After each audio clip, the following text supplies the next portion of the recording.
Welcome to another episode of Don't Panic Geocachers, a channel devoted to solving mystery caches. Today's episode is the first one in a series that gives you kind of like a structural approach that can help you solve a lot of mystery and puzzle caches. My name is Arjen, I go by Waterfan5 on the geocaching website, and I'm gonna help you solve some more mystery caches so that you don't have to panic.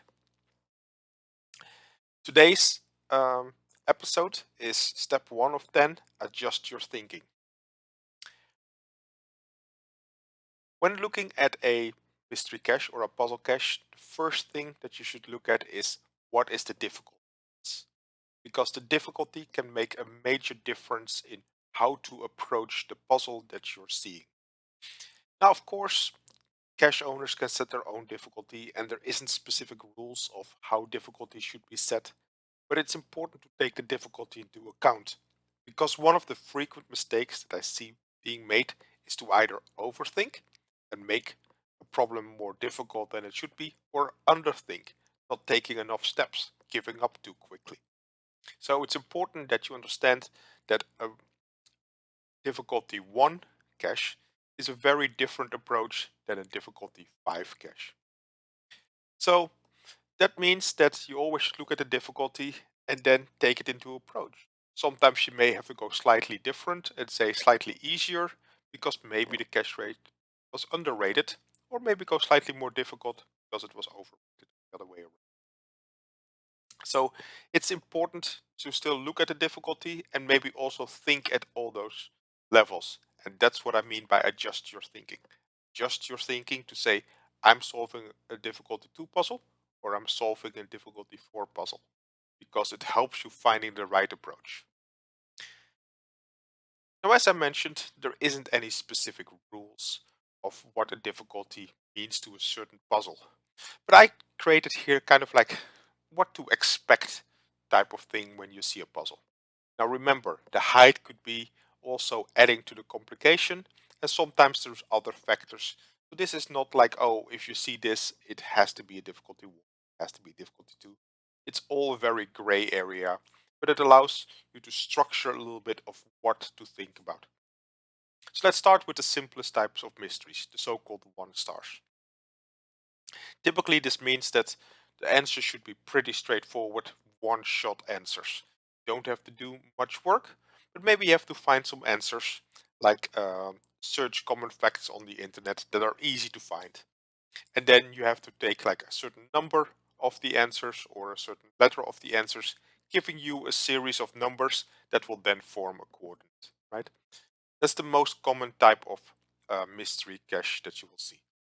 Could also be simple additions involved, especially if it's, for example, like some kind of art that is being made with geocaches. You often see very simple additions being used to say add or subtract from the coordinates. Might also be other multiplications or divisions, but nothing that like a 9 or 10-year-old couldn't solve math-wise. Also pretty common is just using simple language translations, where the text is just simply translated into another language, but often it's pretty straightforward which language we're talking about, or with simple tools we can find out. It could also be a field puzzle, or of course an Adventure Lab bonus cache, where most likely difficulty is not related to the puzzle, but simply related to maybe the Adventure Lab that you did. So that's all level 1, pretty straightforward short information where there shouldn't be much complication about the answer, shouldn't be much confusion about the answers you see, and even the effort is relative. Now, for a level 2, it can be a wide variety of things, but typically what I see for level 2 is something that is related to real life puzzles that you may see outside of the geocaching, like crosswords, sudokus, nonograms, scrabbles, anagrams, things like that. I've talked in other episodes about these. You see some of these listed here. Or it could be a conversion. Geocaches can have many different formats in their coordinates. The standard format is called WGS 84, but that is just one of the formats. There's also a decimal degree format, minute degree format, and there's some more obscure formats. But for a difficulty 2, you may expect that there is maybe some kind of degree or some kind of other coordinate system that is being utilized. There's some very clever ones, some very nice ones, and I will use some of them in some of the episodes. I will show you some of them that are out there. But it's important to understand that when you see maybe a level 2, that it might be a simple coordinate conversion that you have to do where there is two numbers and you have to use it through a certain tool to get another type of number. It's therefore important to recognize some of the conversion that is possible with coordinates, and I will talk more about that. The level 3 puzzle, now we're getting through into the puzzling world where you may have to look slightly deeper. Now, very common is that any of the following is used. Binary, which is like a machine language with zeros and ones. Morse code, of course, old communication system, Braille for uh, visually disabled people, or ASCII, another type of computer code. These are common codes that are used in puzzles, and you may see that for a 3-star, you may start expecting. It can also be a certain cipher or another type of encryption that is being used. Most cases for a difficulty 3, it will be one of the simpler ones, like a Caesar cipher or an Edbash cipher. Those are two types of ciphers that just rotate letters in the alphabet or substitute letter in the alphabet, but in a consistent format. For example, every time it is rotated 13, like the ROT 13 cipher. So every B becomes an O, every O becomes a B, and so on. E becomes an R becomes an E. So that's a typical rotation cipher, but it could also be that it's rotated 1 in the alphabet, or 2 in the alphabet, or 3 in the alphabet. And it could even be here that we talk about a simple substitution. Now, substitutions can sometimes be cleverly disguised, so you always have to watch out for substitution where you see a kind of like a font or symbols, and now you have to convert it back to coordinates. I will later on show a demonstration of that as well, of how you can crack those or how you can decode those, even if you don't know what the letters or the numbers mean. And then it could be that it's hidden somewhere on the cache page. There's many ways to hide things on the cache page. I'll probably do a separate episode just about all the ways that you can hide coordinates on the blank page. But HTML text, picture nodes, coordinate nodes all have additional information where coordinates could be hidden. And it's important to check all those if you encounter like a certain puzzle. And here we may already see the two-step puzzles where you have to do one translation and maybe a second translation. For example, first you do Morse code, something that looks like Morse code. And then once you convert it, it still doesn't look like the language you recognize because there might still be a language translation that is needed. For difficulty 4, we're already getting into the higher echelon of puzzles and the difficult puzzles. So certainly there will be more than one step involved. And here you see that level of thinking being important. Because in the other puzzles, you kind of more or less expect the answer to get it straight away. Here, you should expect that the answer maybe isn't immediately a coordinate, but is something else, and you have to do something else to get the coordinate. Often for a level 4, it might still be an obvious step that you have to do, or a recognizable step that you have to do, and it may be hinted well what you have to do. But definitely 2 or 3 steps is not uncommon for a difficulty 4 puzzle. This is also where we see more like the brain teasers or the logic problems, where you truly have to look at maybe a picture or a piece of text and figure out, what am I supposed to do with this? What do how do I get coordinates out of this?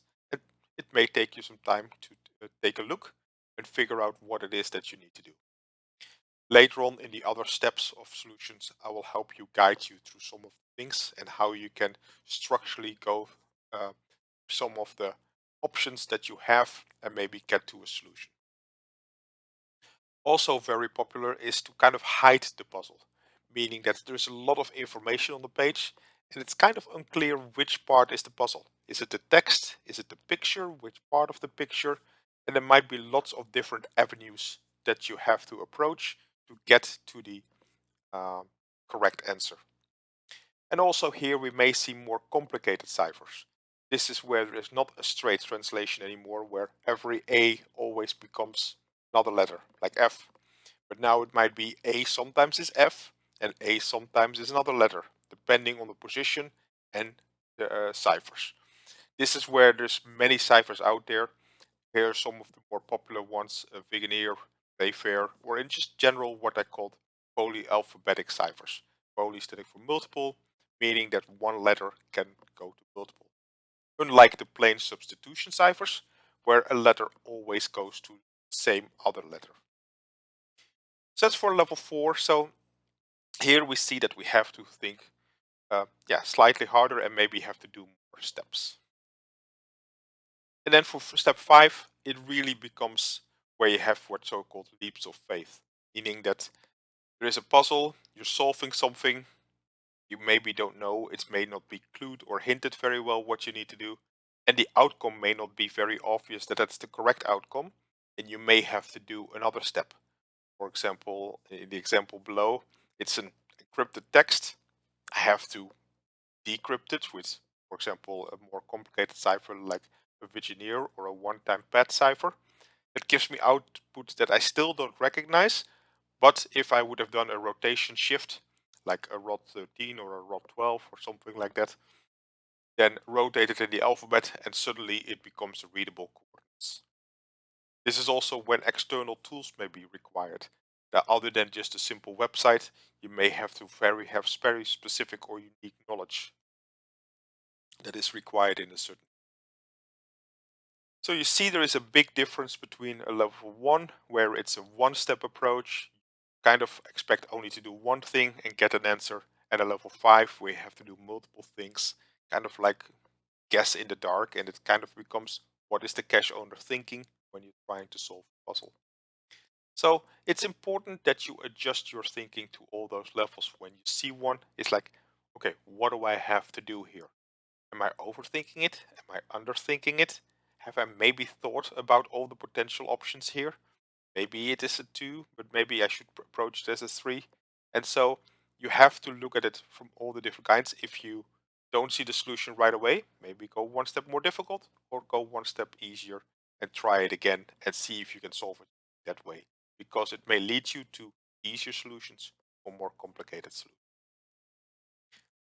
And what I will do is I will use a couple of examples.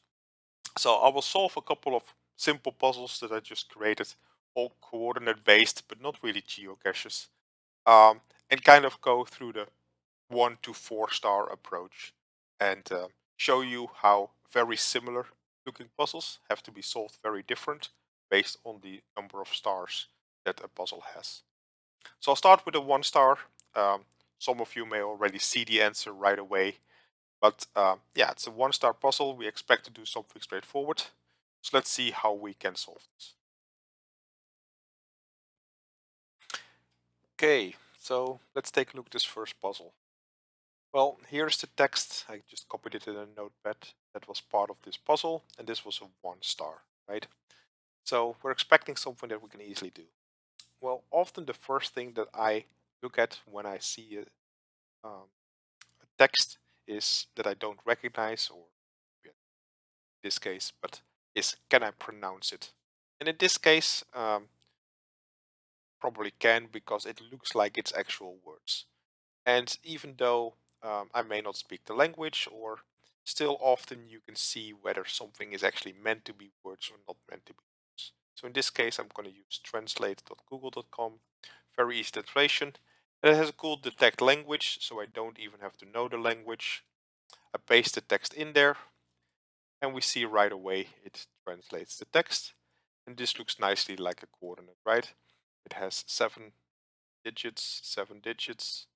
So it actually seems to miss here one at the end, but so 3328.149. That looks like a good coordinate, and we've solved our little puzzle. So yeah, you can see with a 1 star puzzle, in this case, simple translation, said it's probably straightforward. We don't look at ciphers here at this point yet. It's a 1 star. A cipher would be probably more difficult. If we went the cipher route, we probably found something much more difficult. At most, you might see a rod 13, but in this case, that's not what we. So simply with translate, we were able to get to the coordinates pretty much right away, translate it to our own language, and then translate it into numbers, and then of course add the appropriate spaces and dots in the markers there. Let's look at the next puzzle. This is a 2-star puzzle. Now with a 2-star puzzle, I said we may already expect something more difficult. Of course, we could still try the translate approach, right? See, maybe Google knows it and throw it in translate.google.com and see what we can do. So let's see how we solve this one.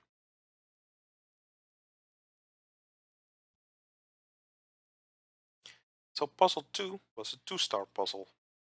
We have the text here, and here I can try to pronounce it there, ether, to, hic. So maybe it's a language, but when we put it into Google, it doesn't really come out with anything. So we've kind of like saying, well, it doesn't really look like it's going to be a language. So we have to try something else.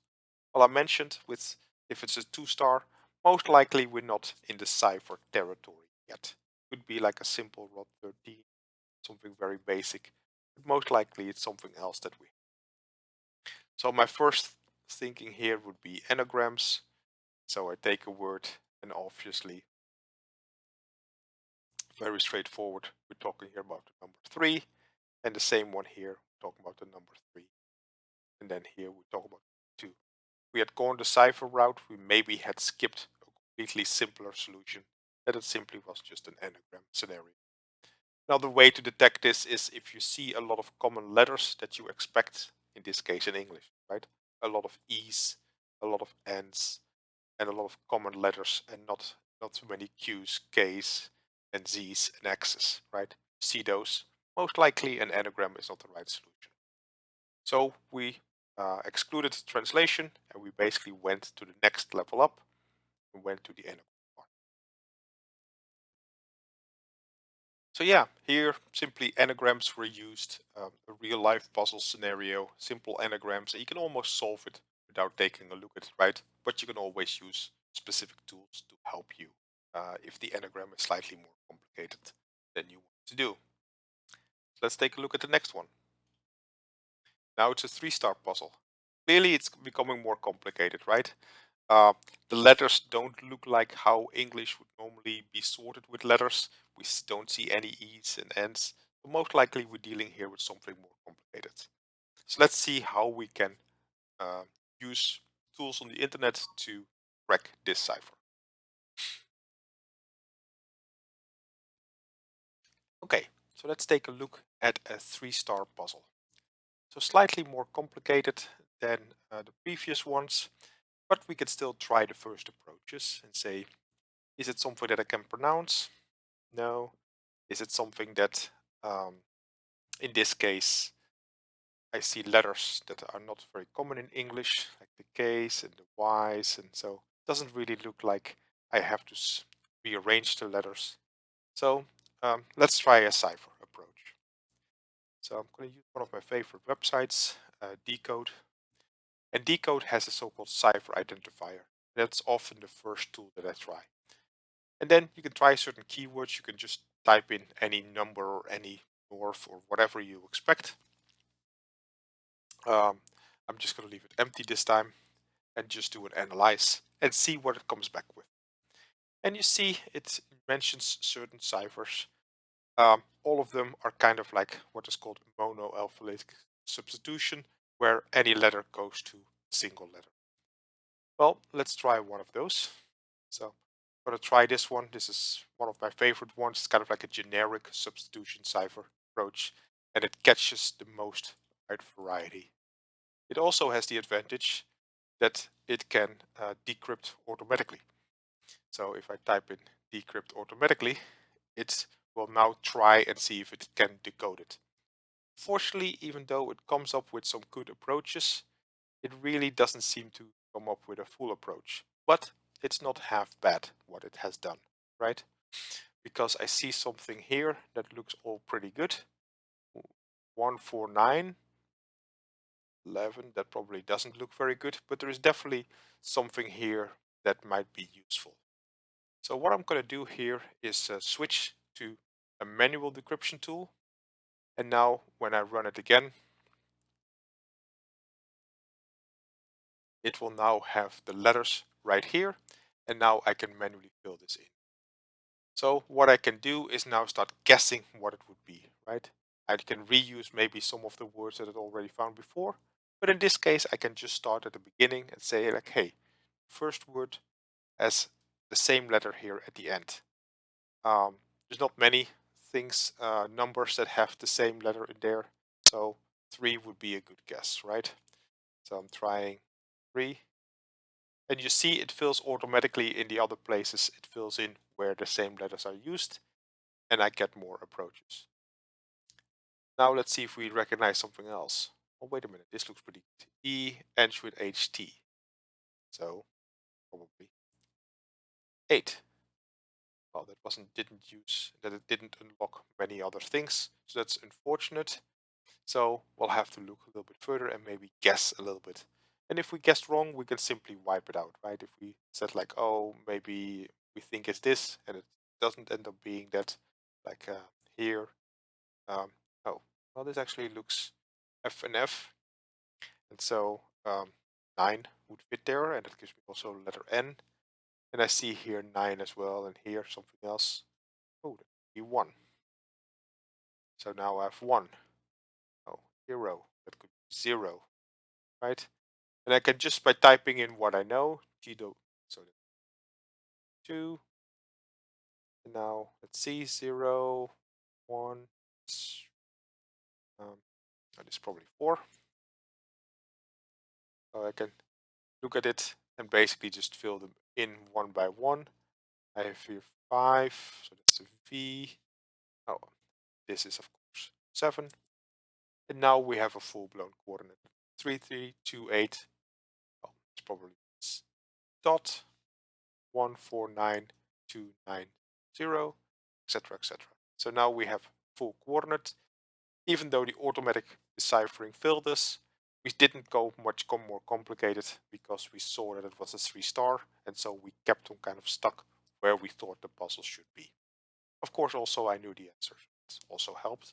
But hopefully this is a way using this tool and using this substitution helps you solve this. This is also great if you, for example, see symbols that you don't recognize. Just give every symbol a letter, and now it goes back to a letter puzzle, and now you can use the same tools again to decipher something that maybe has complex symbols that you have never seen, or some kind of weird substitution that you don't recognize. Bring it back to letters, and now you can use, for example, this tool. So the approach that I used here is something that is very commonly you can use, right? By simply guessing the words, you can figure out what is going on. Note that sometimes here it's actually letters, but same thing, if you see characters, the first thing that you can do is translate them to letters and now treat it as a letter puzzle again.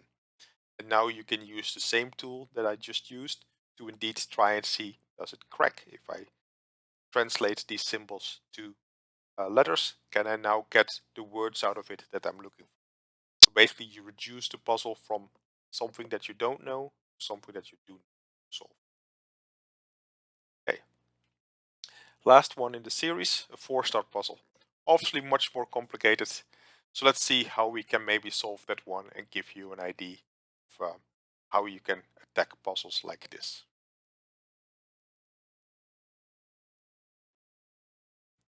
Okay, so let's look at a 4-star puzzle. So we see some text here, and clearly this is not something that we can pronounce, not even try. And also it doesn't look like it's a simple reordering of letters here. There's too many Q's, Y's, Z's, and other letters in here, X's, that all those methods are immediately discarded, right? And you would expect that for a level 4. Maybe it would be the first step to do that, but we're clearly here in the cipher territory. So we kind of started the same as we did for our 3 puzzle, but yeah, we'll see what the outcome is. And it says the top one that it thinks it is so-called Vigenere cipher. It's a one-time pad cipher. Um, has many different names, uncrackable cipher sometimes as well. I will go into one of the future episodes. I will go more into this cipher and how you can still crack it in a lot of cases. But since that is the top recommended, we certainly should try that first. So we'll open that, put in the cipher, and say the automatic description and see if it comes up with anything. Well, in this case, unfortunately, Tom and Alash doesn't really look like good English to me. This one looks third and it maybe, but nothing that really comes out of it. Well, we can try a little bit more. For example, we could say, well, we expect the number 3 to be in there and see if it can find something. But there's two other options, right? One, this is not the cipher, or B, the automatic encryption. So if you tried this approach and it doesn't work and you don't see anything here, then the next thing that I would then try is go back to step lower, right? Because even if it's a multi-step puzzle, the first step might still be a very basic cipher.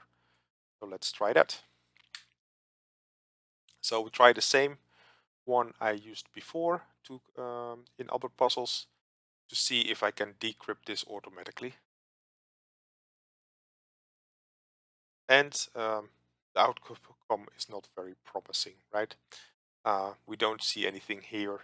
It tried to do something, but it couldn't come up with anything that comes out of it. Well, that is unfortunate because we really wanted to have something out here, but this approach is now stuck as well.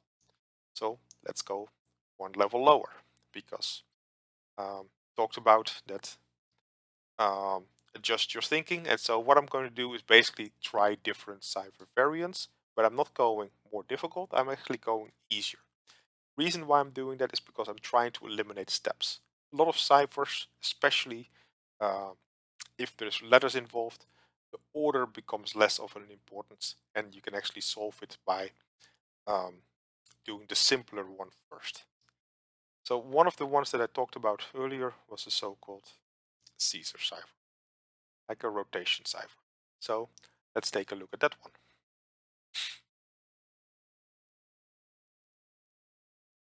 Let's put that one out there. So this is rotations in the alphabet. And there's only 13 possibilities because at that point you're going backwards again. And now suddenly we see that when we try this one, even though this is a substitution cipher, it's a very coordinated substitution cipher. So there's only, like I mentioned, 13 approaches to try in different directions, right? You can only go 13 forward and 13 backwards is the same thing.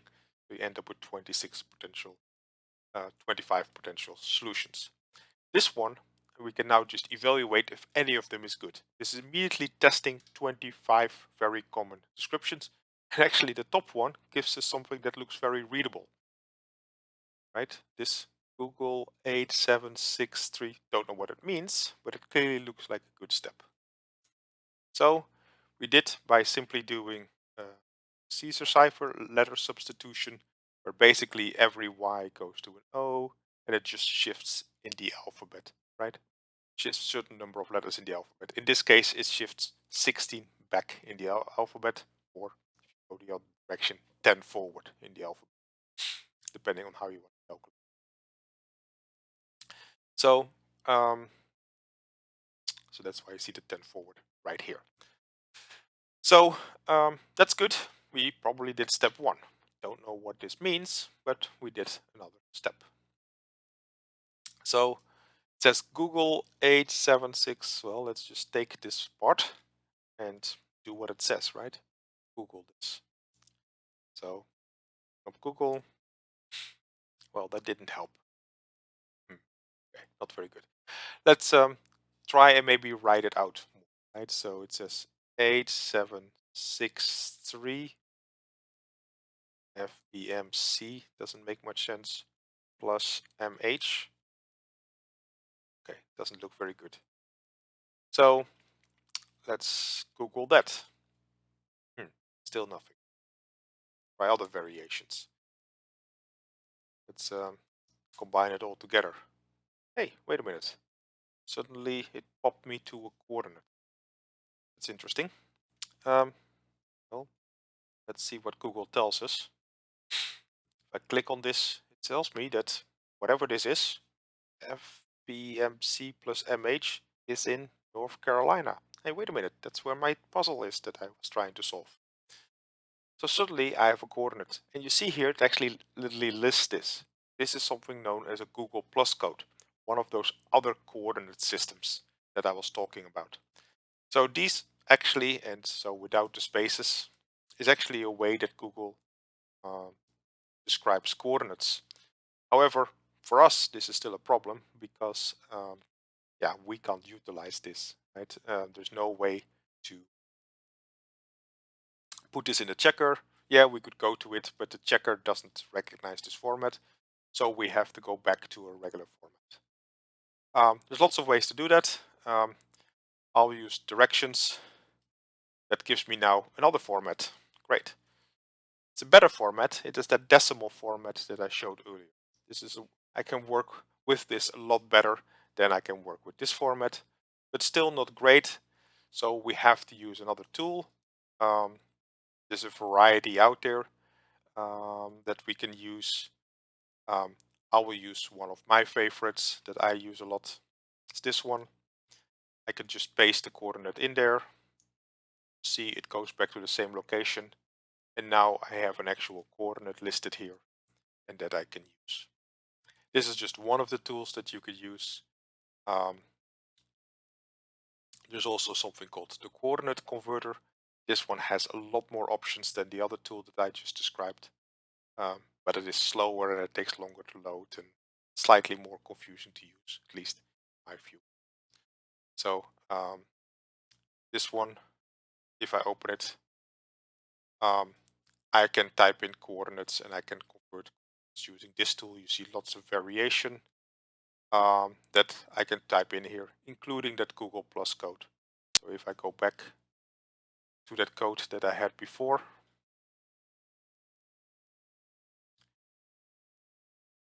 I can put that directly in this system and you'll see it will bring me to Carolina. And again, here it will list several ways the other coordinates in a format that we're looking. So yeah, many tools that you can use. And now we have solved our puzzle, right, in multiple steps. What did we do? Just back one more time. We tried different ciphers. I started first by putting the identifier, cipher identifier, and then I worked my way backwards to more simpler one if the top ones didn't. Now, that may have been the wrong approach. In this case, it worked out. So I went to a simple substitution next, and then I went more down. Often I adjust my thinking downwards because then at least I've eliminated those options because I hate to go into all kinds of more difficult ones and I haven't eliminated the easy ones. The same way that I eliminated translate first and that I eliminate this the anagram first. So that's general recommendation here. Always try to work simpler first and then start looking more complicated. Adjust your level of thinking, get a solution. And then the same thing after that, it became pretty smooth sailing where we simply just followed, tried a little bit, and then we ended up with some coordinates. So yes, you could see this was a lot more complicated. First, we kind of had to do some guesswork and see if maybe a rotation would help us further. And we got lucky and we found something. But now still it didn't look very recognizable, so we had to do some searches, see if that helped us. And that finally ended up to the coordinates, and then we had to use some tools to convert it to the format system that is accepted by the geocaching.com. This would typically be what a 4-star or maybe even a 4.5 or a 5-star puzzle. Multiple steps may need to be done, and you have to do some guessing to get started in it, right? It could have been a more complicated cipher, and so we had to use alternative approaches. But hopefully, some of the tools that I used will help you narrow down what it potentially could be and send you in the right path.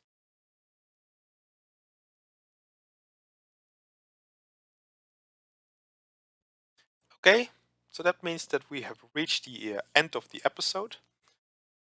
This is some of the links that I used in this episode so that you may store as well. It's pretty much the same tools that are being used all the time, but these websites have a lot of options, and especially the more geocaching focused one, top two, as well as decode. There's lots of variation in there to search. The other ones are more point solutions for specific type of problems. Certainly advise you to take a look at these and get familiar with these websites and get familiar with what they can do for you, so that you, when you see a specific problem, that you know which website to go to. But also, of course, do Google searches. There's many other websites out there. I'm just using one for Scrabble or Anagram, but there is many more out there that do the same thing. And maybe your favorite one isn't this one, but another one. And so, yeah, bookmark those so that later on you can find them again and say, oh, yeah, I've used a tool like that, and go to the same site again so that you can help you faster solve the puzzles. With that, it's the end. I hope you enjoyed this presentation, this educational session. This was the first one in the series. So there will be more, so please subscribe. That way you get notified when the next one in this series drops, or when just another new episode on this channel will be dropped with a new educational session. If you have feedback, yeah, you can contact me, you can comment on the website. I can be reached on Waterfan 5 on the geocaching.com website, or you can email me at geocache.waterfan5@gmail.com. If you would like me to talk about some of your videos, or maybe use some of your puzzles in one of my videos, then yeah, please contact me, and certainly we can see if we can make some. With that, thank you very much, and hopefully this will make you panic less.